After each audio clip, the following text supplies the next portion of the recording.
¿Cómo están, estimados estudiantes? Les saluda la profesora Melissa Vega Tomasto y en esta ocasión vamos a desarrollar la clase correspondiente a la semana 15, titulada Crecimiento del niño y su relación con la salud del adulto joven y del adulto mayor.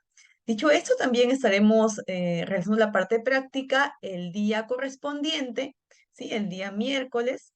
Así que por favor, empecemos.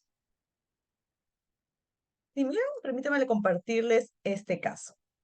Es Violeta. Ella es ama de casa de 25 años, tiene un hijito de 2 añitos, pero a la vez ella estudia nutrición en la Universidad Nacional Mayor de San Marcos. Recién se encuentra en el tercer ciclo. Por sus horarios, que últimamente están muy ajustados, ¿sí? Ha dejado de preparar alimentos saludables, pero sabe que la alimentación es muy importante para toda su familia. Y si continúa con esos hábitos inadecuados que ahora está teniendo, su pequeño puede tener algunos tipos de complicaciones para su salud. Entonces, ella se pregunta, ¿qué complicaciones puede tener mi hijito a futuro si no lo alimento saludablemente? ¿O cómo tener una alimentación saludable para mi familia? Estas preguntas también las estaremos respondiendo ese día en la parte práctica, pero estemos muy atentos a la explicación de esta tarde, ¿ok? Corresponde a la semana 15.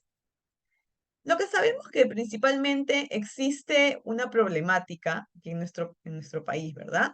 En donde la malnutrición infantil es un problema que puede desencadenar una serie de complicaciones para la salud, que no solo se verán reflejados en el presente, sino que también, lamentablemente, se puede afectar en la vida adulta, tanto en la vida adulto joven como en la etapa de vida adulto mayor. ¿Bien? Entonces lo que buscamos es poder identificar un estilo de vida óptimo, ¿verdad? Así como una alimentación saludable, tanto para la madre como para el bebé o el niño en este caso, a fin de prevenir esta serie de complicaciones. Y cuando hablamos de complicaciones a nivel nutricional que se pueden presentar en los niños, que puede también, digamos, complicarse hasta la vida adulta, son algunas de ellas que vamos a mencionar a continuación. Desde el momento de la concepción, ¿no? Pueden haber complicaciones tanto en la mortalidad materna y fetal. Desde ahí iniciamos como punto de partida, entonces es necesario saber que debe haber una alimentación adecuada, incluso desde que la mujer está preparándose para ser mamá, para estar gestando. Desde allí debemos de tomar en cuenta una alimentación adecuada, ¿verdad? Otro problema nutricional que se puede presentar es el retardo de crecimiento, como ya también hemos visto en las semanas anteriores, también con los docentes a cargo, ¿verdad? Otra complicación, otro problema nutricional, la anemia, tanto en la madre como el bebé, y vamos a ver también lo que puede repercutir en la vida adulta. Así como la deficiencia de micronutrientes. Como sabemos, los micronutrientes vamos a incluir a las vitaminas minerales, ¿verdad? Deficiencia de vitamina A, por ejemplo, por mencionar alguno de ellos, deficiencia de zinc, de ácido fólico, calcio, entre otros. A su vez, ustedes ya también en clase van a saber qué consecuencias puede traer la deficiencia de cada uno de estos micronutrientes mencionados. Así que por favor estemos atentos a esta explicación. Y así como existe este problema que lamentablemente aún no lo superamos como nación, en este caso, tanto de desnutrición y anemia, también tenemos la otra cara de la moneda, ya que también podemos ver problemas nutricionales enfocados a sobrepeso y obesidad, es decir, el exceso de peso, que no solo se da en niños, sino que también se da pues en adultos, ¿sí? Entonces todo ello, este tipo de problemas nutricionales se deben de prevenir a fin de complicar la salud de este niño en el futuro, cuando sea pues adulto, tenga diferentes tipos de complicaciones que vamos a ver también ahora cuáles podrían ser. ¿Ok? Ahora, vamos a ver algunas enfermedades o por favor, algunas situaciones importantes que hay que tomar en cuenta. Por ejemplo, alguno de ellos, la anemia. Tenemos la anemia, una de las principales enfermedades que se le da lamentablemente a los niños, que obviamente tienen una alimentación inadecuada, que ahora vamos también a conocer algunas características de la misma. Y sabemos que la anemia es una enfermedad que se presenta cuando la hemoglobina en la sangre ha disminuido por debajo de un límite mínimo. Ahora vamos a ver justamente los valores, cuáles son ellos, ¿ok? Según la norma técnica, ¿sí? Y bueno, se caracteriza por la deficiencia de hierro en el organismo. Además, esto está asociada a mayor riesgo de infecciones y enfermedades inflamatorias, entre otros, ¿no? Vamos a ver entonces que lamentablemente afecta principalmente esta enfermedad a niños entre 6 y 24 meses de edad, o niños y niñas de 2 a 5 añitos, e incluso en madres gestantes que no llevan pues, su control, ¿verdad? Sabemos que la anemia tiene una repercusión y justamente lo hemos tocado como primera enfermedad que puede también conllevar a complicaciones para la vida joven, adulta o incluso adulto mayor, porque sabemos que esta es una enfermedad en la cual va a afectar principalmente el desarrollo neurológico, ¿verdad? También lo que es el sistema nervioso central, la sinapsis neuronal, el desarrollo también del coeficiente intelectual, entre otros, pudiendo generar que nunca más en la vida tengamos esa oportunidad de poder formar esa cantidad de neuronas adecuadas que sí sucede en el caso de un bebé que está sano. Veamos un ejemplo para que me puedan comprender mejor respecto a cómo se forman las neuronas, con qué tanta velocidad y qué repercusiones tiene esto si es que no se da de esta manera, ¿ok?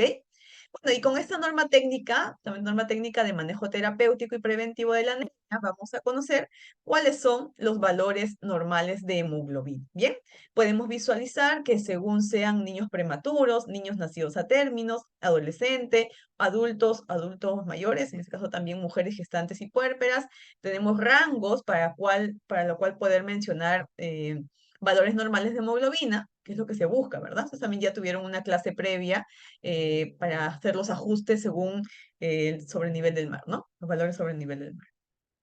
En esta ocasión, respecto al tema de la anemia principalmente, vamos a ver lo siguiente.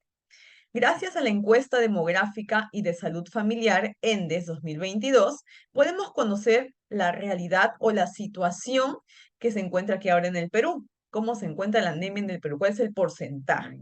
Bueno, acá dice, a partir del año más o menos 2009 que se ha estado haciendo este seguimiento, ¿verdad? Este último ENDES de 2022 que se ha presentado en marzo de 2023, se presentó esta información, esta encuesta demográfica, se puede establecer lo siguiente. Se puede ver que en el año 2022 los niños y niñas de 6 a 35 meses de edad tienen un porcentaje de anemia de 42.4%. ¿Qué quiere decir ello? Que de 10 niños, por lo menos 4 de ellos presentan anemia. Imagínense. Ustedes saben que la anemia pues tiene una serie de repercusiones tanto a corto, mediano e incluso largo plazo. Además, en esta misma encuesta podemos visualizar las diferencias según sean los departamentos del Perú, donde lamentablemente y desde hace muchos años, sí, también recuerdo que era estudiante, Puno sigue siendo el departamento del Perú, el cual continúa con niveles de anemia bastante altos. Ahora, ¿por qué es importante prevenir la anemia? Justamente estamos viendo que hasta ahora, hasta el momento 2022, 2023, bueno, en este caso que se evaluó hasta 2022, los niveles pues no han bajado tanto que digamos. Sabemos que la anemia pues es una enfermedad multicausal, ¿no? Multifactorial. Entonces hay muchos factores que pueden generar esta complicación. Actualmente se dice que es una enfermedad o un problema de salud pública, porque mira lo que pasa. Sabemos que el desarrollo en la primera infancia, principalmente lo que se conoce eh, sobre lo que es el desarrollo neuronal principalmente, vamos a ver acá la diferencia de cómo se generan o se forman las neuronas en un niño normal y en un niño con anemia, ¿ok? En un niño normal se dice que debe haber una nueva conexión o una nueva formación de neuronas, aproximadamente de 700 nuevas conexiones de neuronas cada segundo, ¿ok? Estas conexiones neuronales son circuitos de aprendizaje. Justamente esto permite tener una buena sinapsis neuronal y además también un buen desarrollo psicomotor, además también de un buen desarrollo a nivel neuronal del niño, con un coeficiente también intelectual bastante alto. Bien, se sabe que mientras más neuronas tenga un niño, entonces será un niño con mayor capacidad de aprendizaje. Y por ende también será un adulto con mayor posibilidad de desarrollarse, ya sea a nivel familiar, a nivel económico, a nivel intelectual, entre otros. Es por esto que es tan importante hacerle frente a la anemia en los primeros años de vida, ¿no? Porque se sabe que nunca más se vuelve a recuperar esta oportunidad Primero, de desarrollar la cantidad de neuronas que vemos aquí en esta diferencia, justo en esta imagen. Y segundo, tampoco va a haber esa oportunidad para volver a tener estas conexiones neuronales que se dan principalmente en los primeros 2 años de vida. O sea, son 2 años de vida importantísimos, claves que no existe otro momento de vida en el que se va a dar con esta velocidad. Así que por ello es que es tan importante tomar en cuenta el tema de que la alimentación en la primera infancia es muy importante realmente, y eso de hecho conlleva también a adultos o adultos mayores que no rindan en el trabajo, que no rindan en la escuela, en la universidad, en este caso algunos jóvenes, ¿verdad? Puede ser también por el tema que han presentado anemia cuando han sido bebés o niños. Entonces, eso sí realmente es un impacto que lamentablemente por ello es que se conoce como un problema de salud pública, ¿no? Al ver personas con un bajo coeficiente intelectual, con una baja capacidad de aprendizaje, baja capacidad de opciones para crear empresas, para crear negocios, entre otros. Entonces eso también genera de que no hay un buen desarrollo a nivel económico, incluso en el Perú. Entonces, esto es por ello que es muy importante tomarlo en cuenta. Bien. Bueno, sabemos, hay una serie a nivel nutricional, ¿verdad? Importantes consejos que hay que considerar para prevenir la anemia. Bien, alguno de ellos, y lo más importante, el consumo de alimentos ricos en hierro, ¿verdad? Sabemos que los alimentos ricos en hierro principalmente nos dan esta posibilidad de mejorar los niveles de hemoglobina en sangre, y además también es importante que ustedes recuerden cuál es el porcentaje de absorción de los alimentos ricos en hierro, ¿verdad? Cuando vemos alimentos ricos en hierro podemos referirnos principalmente que tienen un mayor porcentaje los alimentos de origen animal, como las vísceras principalmente, que pueden tener entre un 20 a un 25% de absorción, versus aquellos alimentos de origen vegetal que pueden solamente tener un 5% de absorción. He ahí la diferencia y la importancia de por qué es necesario consumirlo por lo menos al día una vez, ¿no? Por lo menos una vez al día en el caso de los bebés, siempre variar el tipo de alimentos ricos en hierro que le vamos a brindar. Esta información lo vamos a ampliar el día de la parte práctica, el día miércoles. Y bueno, también a la vez que estamos brindándole al niño alimentos ricos en hierro, que nos aseguramos también que hay un adecuado lavado de manos, también una adecuada desparasitación de los niños, porque también un niño con anemia posiblemente puede ser porque tiene parásitos, ¿verdad? Entonces hay que descartar que tenga parásitos, hay que también descartar en este caso que haya, bueno, que tenga algún tipo de enfermedad, ¿no? Un bebé también con alguna enfermedad también puede complicar su salud y conllevar pues a la anemia. Además de brindarle una alimentación enfocados en alimentos ricos en hierro, también es importante la suplementación con micronutrientes, ¿verdad? Que sabemos que son aquellos complementos nutritivos que van a ayudar justamente a aumentar los niveles de hemoglobina en sangre. Se brinda como una forma también profiláctica principalmente, aunque si es que hubiera niños ya con anemia, se da otro tratamiento terapéutico. También son conocidas como las chispitas nutricionales. Se tienen que brindar a partir de los 6 meses de edad. Y aquí podemos ver cuál es la administración preventiva con hierro para niñas y niños de 6 a 35 meses de edad. Se sugiere que se brinde un sobrecito de 1 gramito, así como vemos en pantalla de la mamita que está preparando ahí la comida, 1 gramito de ese sobre pequeñito, que no tiene sabor, ni aroma, ni olor, realmente es imperceptible, pero sí se sugiere pues que se sepa cómo adecuadamente brindarles el multimicronutriente. Así que eso será pregunta para la clase práctica. Ok, vamos a ver si ustedes conocen cómo le vamos a tener que dar a un bebé estas chispitas nutricionales. ¿Cuál es la forma correcta? Eso vamos a preguntar en clase. Así que apunten allí, vayan revisando, por favor, esa información. Listo. Este multimicronutriente se da por 12 meses continuos, por 1 año, ¿verdad? Un sobrecito diario. Principalmente junto con las comidas, y ustedes van a ver cuál es la forma correcta, con qué tipo de comidas brindarle, con qué tipo de comidas no brindar. Eso queda pendiente. Muy bien. Y bueno, también podemos visualizar brevemente ahí la composición. Está principalmente compuesto por hierro en forma de fumarato ferroso para evitar el estreñimiento que en algunos casos el sulfato ferroso puede generar. También tenemos el zinc para mejorar el apetito, ¿sí? También que contribuye al crecimiento del bebé. El ácido fólico también muy importante, además de la vitamina A y C. Son componentes importantes, 5 componentes de los multimicronutrientes. Muy bien, así como tenemos esa primera enfermedad que es la anemia, que lamentablemente puede traer repercusión en la vida adulta o también en la etapa de adulto mayor, ¿verdad? Es importante también conocer una segunda complicación, una segunda, vamos a decir, pues, manifestación que puede presentar los niños, que a su vez también puede generar una complicación para el adulto. Bien, bueno, según UNICEF, la desnutrición infantil, que es esta segunda condición de salud a nivel nutricional, ¿sí? En este caso, según UNICEF, el índice de desnutrición se determina mediante la observación directa en donde podemos conocer, observar a niños demasiado delgados, ¿verdad? En este caso ustedes ya saben cómo diagnosticar, ¿verdad? Un niño si tiene desnutrición, bajo peso, entre otros. Aquí se evalúa entonces y vamos a poder visualizar a un niño que se va a notar más pequeño de lo que corresponde para su edad. Además, tanto de talla, también vamos a ver que su peso se va a ver afectado. Y, por ejemplo, podemos visualizar esta imagen que es bastante conocida, seguro ustedes también la han visualizado en alguna otra asignatura, ¿verdad? Dos niñas de Andahuaylas de la misma edad. Ambas tienen 2 años y 9 meses, bueno, 2 añitos ambas, ¿no? Ella, esta pequeñita del lado izquierdo de su pantalla, tiene 2 años con 9 meses y la niña de su lado derecho de la pantalla tiene 2 años con 6 meses. El peso, en el caso de la pequeña del lado izquierdo, pues es mucho menor, así como la talla. Tú puedes acá visualizar que hay una gran diferencia respecto tanto a peso, pero en talla se ve mucho más marcado, ¿verdad?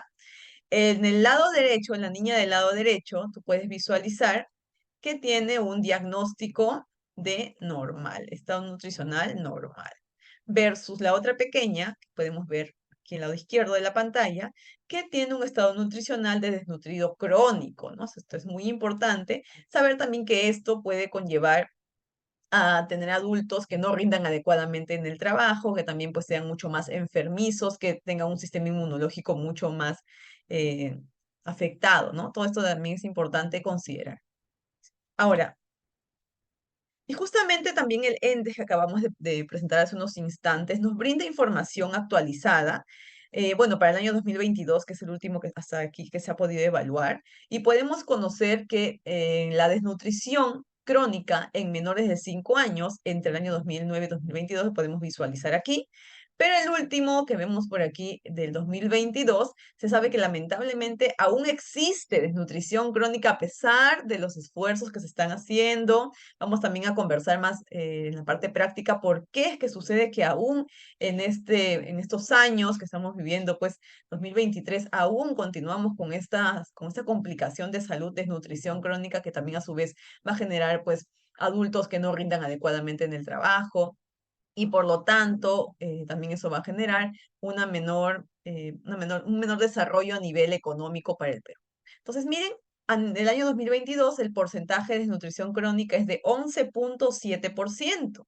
Es importante tomar en cuenta estos valores. Más o menos una niñita por cada 10, ¿no? Promedio, pero lamentablemente sigue estando presente esta desnutrición crónica. Y el Departamento del Perú, igualmente, ya ha pasado varios años, yo me acuerdo cuando era estudiante, los valores tanto en Puno como en Huancavelica, respectivamente de anemia y de desnutrición crónica, sigue siendo lo mismo. Es decir, acá vemos que Huancavelica lamentablemente sigue... vamos a decir, pues en primer lugar, lamentablemente de casos con niños menores de 5 añitos que presentan desnutrición crónica. Entonces, miren que tiene hasta 27%.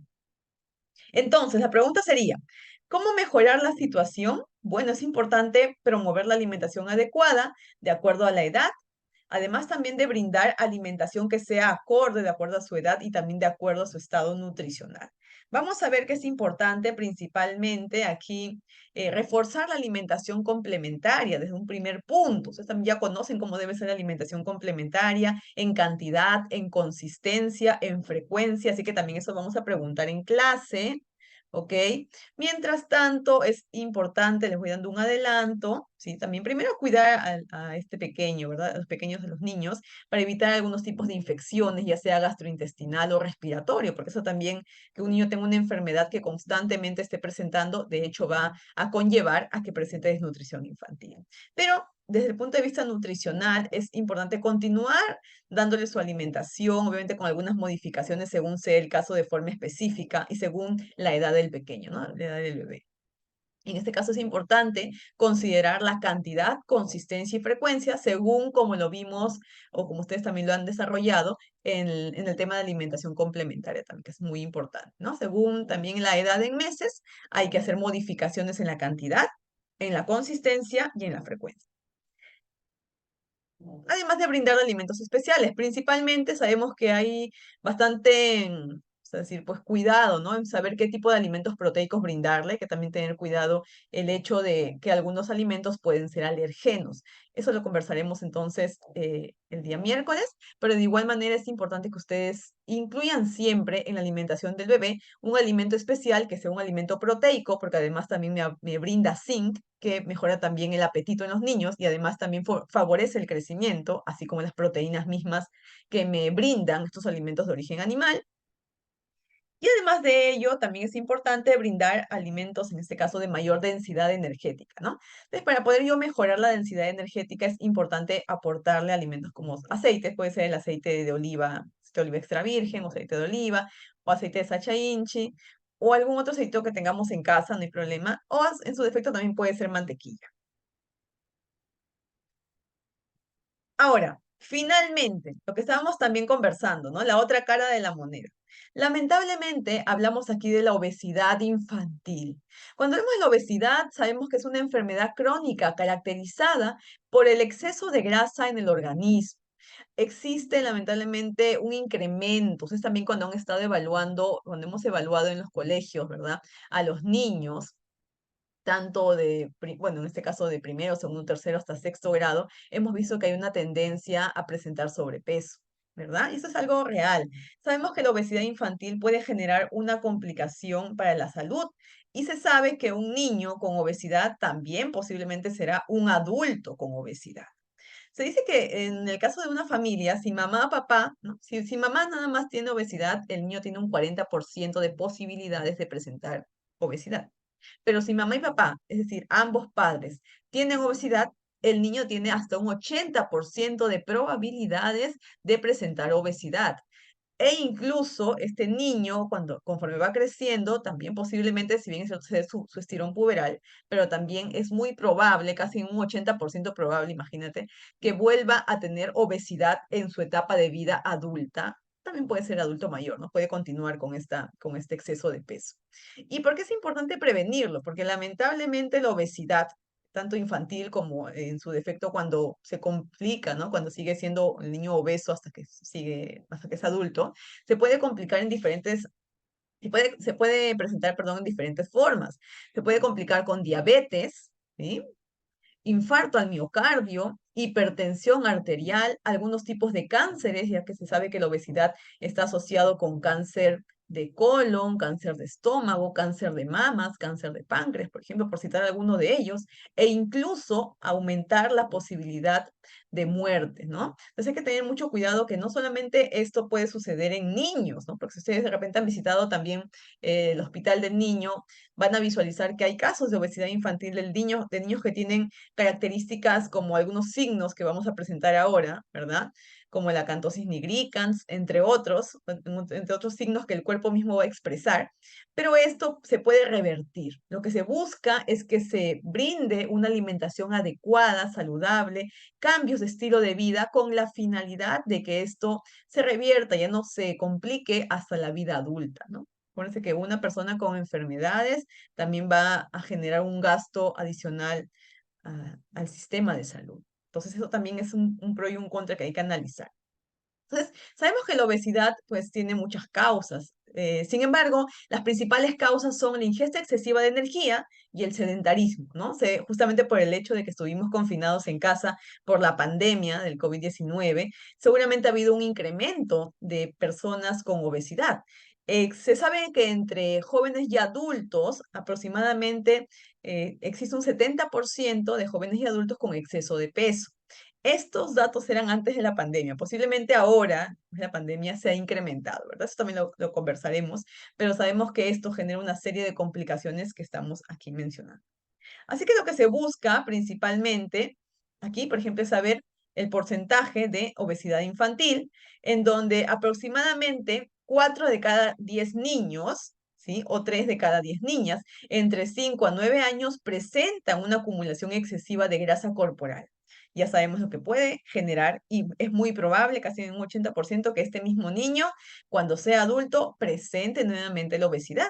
Y ya sabes que la obesidad pues ya se considera como una enfermedad porque acarrea otras complicaciones. Por otro lado, también hay adolescentes, aproximadamente 1 de cada 4 adolescentes entre 10 y 19 años pueden también presentar obesidad infantil en este caso. Y también nuevamente ese documento que dice Perú enfermedades no transmisibles y transmisibles del año 2022, ¿ok? Se puede visualizar el porcentaje de sobrepeso y obesidad en adultos, para que podamos justamente relacionar esta información de la obesidad en niños y en adultos. Vamos a poner acá sobrepeso mayores de 15 años. Acá podemos ver el sobrepeso. Aproximadamente en el Perú, el 37,5% de personas de 15 años a más presentan sobrepeso. Casi un 37,5%. Es importante tomar en cuenta este dato. O sea, no es un valor muy, digamos, hay que tomarlo en cuenta, no es insignificante este valor, es muy significativo más bien. E incluso los valores a nivel del porcentaje de sobrepeso entre mujeres y varones, por allí como que se acercan, ¿no? Y lamentablemente está en aumento. Existe en su mayoría, podemos visualizar que se va a presentar en mayores casos en el área urbana, sin embargo, también existe este sobrepeso que se está incrementando en el área rural. Por otro lado, si hablamos de obesidad, ya no de sobrepeso, sino obesidad en mayores de 15 años, vamos a ver aproximadamente un 25,6% de personas con obesidad, ¿verdad? Y de igual manera, el área urbana presenta mayor porcentaje de personas con obesidad. Respecto a pacientes con exceso de peso mayores de 15 años, aproximadamente, tanto sobrepeso y obesidad, en la actualidad en el Perú existe un 63,1% de personas de 15 años a más que padecen exceso de peso. ¿Ok? Entonces, todo esto es importante, es necesario que nosotros también podamos ir viendo alternativas, eso justo lo vamos a analizar, lo vamos a compartir y comentar con mayor precisión y detalle en la clase práctica presencial, ¿ok? Y justamente en esa clase vamos a preguntarnos, entonces, ¿cómo llevar una alimentación saludable? Tenemos varias preguntas que hemos estado brindando ahora en el transcurso de la explicación de la clase, igual también ustedes tienen allí las diapositivas para que lo revisen, pero es importante que ustedes sepan también y revisen cómo llevar entonces una alimentación saludable desde temprana edad, qué considerar, si realmente considerar la edad, si fuera de repente un bebé, qué cantidad también brindarle de alimentos, qué consistencia, con qué tanta frecuencia consumir algunos alimentos. Eso lo vamos a compartir y lo vamos también a conversar con mayor precisión el día miércoles, ¿ok? Y bueno, es importante cuando hablamos acá de alimentación saludable, conocer varios métodos, alguno de ellos, por ejemplo, es el método de las manos, ¿no? Conociendo el método de las manos podemos justamente identificar según sea eh, el tipo de alimentos o grupo de alimentos, cómo sería la porción o cantidad, ¿no? Por ejemplo, carbohidratos equivale a un puño cerrado, como lo vemos ahí en pantalla.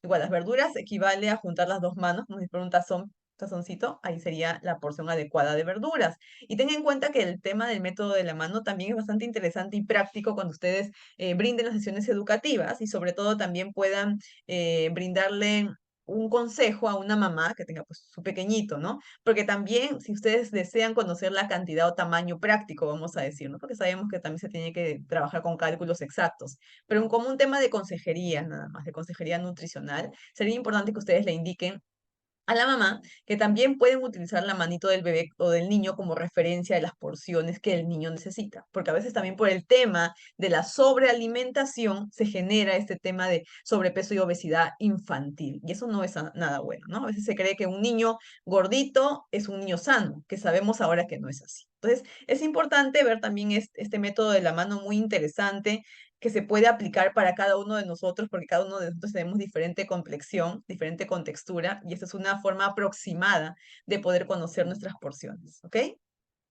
Y de igual manera para los niños hay que también tener mucha creatividad para saber cómo brindar los alimentos. Eso es muy importante porque también permite que al elegir los tipos de alimentos adecuados, también para esto te voy a compartir la guía alimentaria de la población peruana, ¿verdad? Te voy a compartir para que ustedes puedan conocer y también lo vamos a revisar en la parte práctica para saber, por ejemplo, con qué tanta frecuencia consumir menestras, qué tipo de carnes debemos de consumir, qué combinaciones debemos hacer, entre otros. Así que en esta primera parte hemos visto algunas enfermedades que si es que no se atacan de raíz, pueden también conllevar a una serie de complicaciones en la vida adulta. Hemos visto, por ejemplo, la anemia, la desnutrición crónica, así como la obesidad infantil.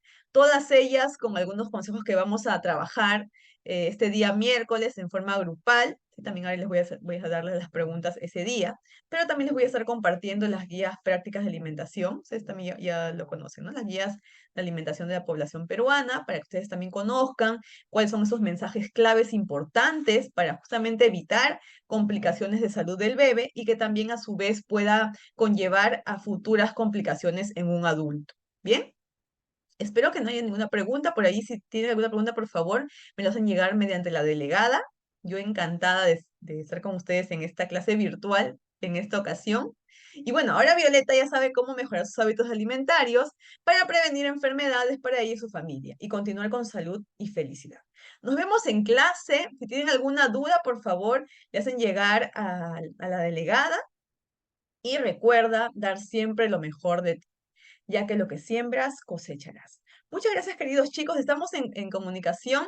Ese día tendremos la oportunidad de poder conocer también sus opiniones al respecto. Acá va a haber mucho tema de análisis, de reflexión sobre cómo prevenir complicaciones de salud y justamente lo que se busca, ¿no? Siempre la prevención a nivel nutricional es importante porque nos ahorra preocupación, nos ahorra también a nivel económico, ¿no? Del tiempo, dinero, preocupación, nos ahorra muchas cosas. Así que realmente la idea aquí es fortalecer los conocimientos que ustedes tienen, así que ese día va a ser un día de bastante análisis y de preguntas respecto a estos casos que hemos visto en esta ocasión.